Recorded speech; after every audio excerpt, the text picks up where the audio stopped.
Pare! Pare! Teka! Ikaw na naman? Di ba ikaw ang dahilan kung bakit nawasak yung taxi ko? At ikaw rin ang dahilan kung bakit nalaglag tayo sa tubig. Oo. At ako rin ang dahilan, kaya ka buhay ngayon. Bakit? Ano ba nangyari sa atin? Wala naman. Tumalon tayo sa tubig. Kakawag-kawag ka. Hindi ka pala marunong lumangoy. Tao lang ako. Kaya sinagip kita. Ah, ganun ba? Salamat, ha? Wala yun. Kaya ngayon, magkanya-kanya na tayong buhay. Manos na tayo. Ano? Ngayon pa tayo maghihiwalay? Kung kailan buhay ko? Malamang pati yung mga pulis, akala kasama mo ako sa mga...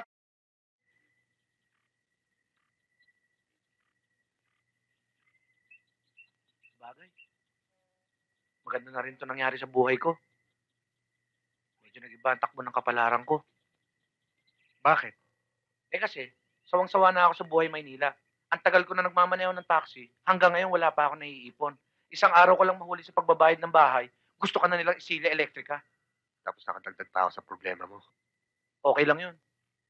Ganito naman yata ang papel ko sa buhay. Tigasalo ng problema.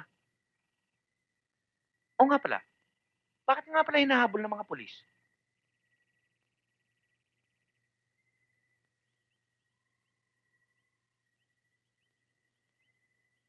Dati akong seminarista. Matigas na raw ang ulo mo. At malapad na rin ang pakpak mo. May mga lipad ka na hindi ko nalalaman. At mayroon ka rin 10 na nakakalat na dapat sana'y para sa akin. Mukhang pangit yata ang nangyari ngayon. Lumalaki ang pangangailangan ko. Kulang na paparte ko sa'yo. Matatag ka na eh. Umapaw ng perang umaago sa'yo. Bayaan mo naman ako lumaki. Pabayaan kita? Pagkatapos hahawakan mo ang leg ko? Pangit na naman. Pangit na naman ang salita mo. Kung kinakailangan banggain kita, gagawin ko. Papangit ng papangit ang sinasabi mo, taning ko. Pero hindi ko na mapapayagan pa ang sinasabi mo. Dahil may taning na ang buhay mo. Mang taning.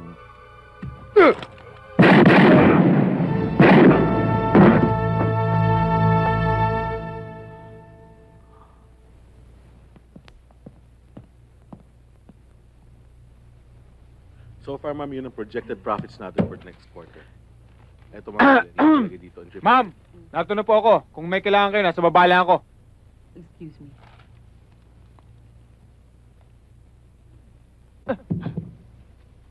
Bakit, ma'am? Hindi ba sinabi ko na sa'yo na ayoko may nakapasak sa tenga mo? Hindi ka ba marunong sumunod sa utos? Ha? Sorry, ma'am, nakalimutan ko. Ano ba itong pinakikinggan mo at ayaw mo mahiwalay sa tenga mo? Diyos ko. Eh, matanda pa sa lolo't ninunong mo itong mga tugtog nito. Pinagtsatsagaan mo to? Ha? Huwag kang aalis, ha? May lakad ako mamayang gabi. Doon ka lang muna sa baba. Yes, ma'am.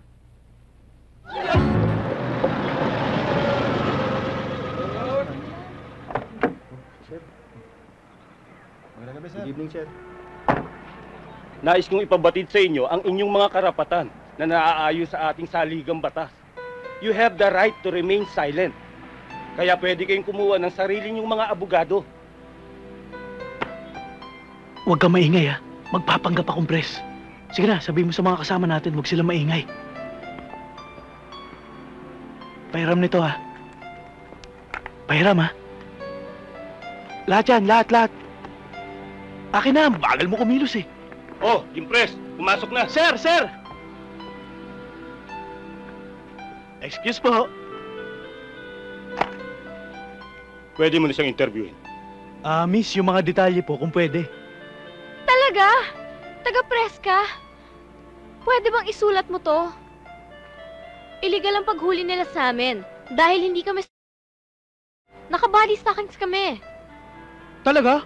Aba, idemanda natin para matuto ang mga pulis na yan. Naku, talagang magdidemanda ako kapag kinulong nila kami eh. O, paano yan, Sargento? Si Miss Beautiful magdidemanda raw. Aba, meron kaming ebidensya. ebidensyang meron ka, ha? Gusto mo ipupukusyo tong typewriter mo? Ha? Opo. Ha?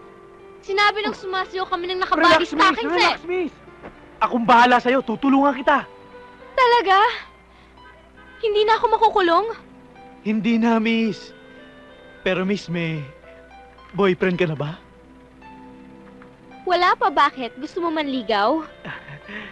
Sana kung pwede. Nako! Alam mo ba, pag linigawan mo ko, ngayon din sasagutin kita. Basta ba tulungan mo lang ako please? Ayos ah. Miss, akong bahala. Yung mga yan, ididimanda natin para matuto. Talaga? Sir, Oo. excuse me. Gusto daw kayong makausap ni Colonel Sanchez. Ma'am. Pulis ka, ha? Sir, pwede nyo na siyang idemanda ngayon ng serious physical injury. Isa ka pa. Malimbing tong taon to eh. Kahit mabulok pa ako dito sa kulungan, ha? Hindi ako magbo-boyfriend ng pulis na katulad mo! Bakit naman? Dahil wala akong katiwa-tiwala sa mga babaero at bolero, Babaero? ha? Na pulis na katulad mo! Kaya, Sargento, pwede ba ikulong mo na ako? Huh? Huwag mong hahawakan yan at huwag mong ikukulong yan. Ikaw rin, Sargento. Alam mo, yan ang gusto ko sa babae. Matapang, lumalaban parang tigre. At yan naman ang ayaw na ayaw ko sa mga lalaki. Yung babaero at bolero tulad mo. Ano?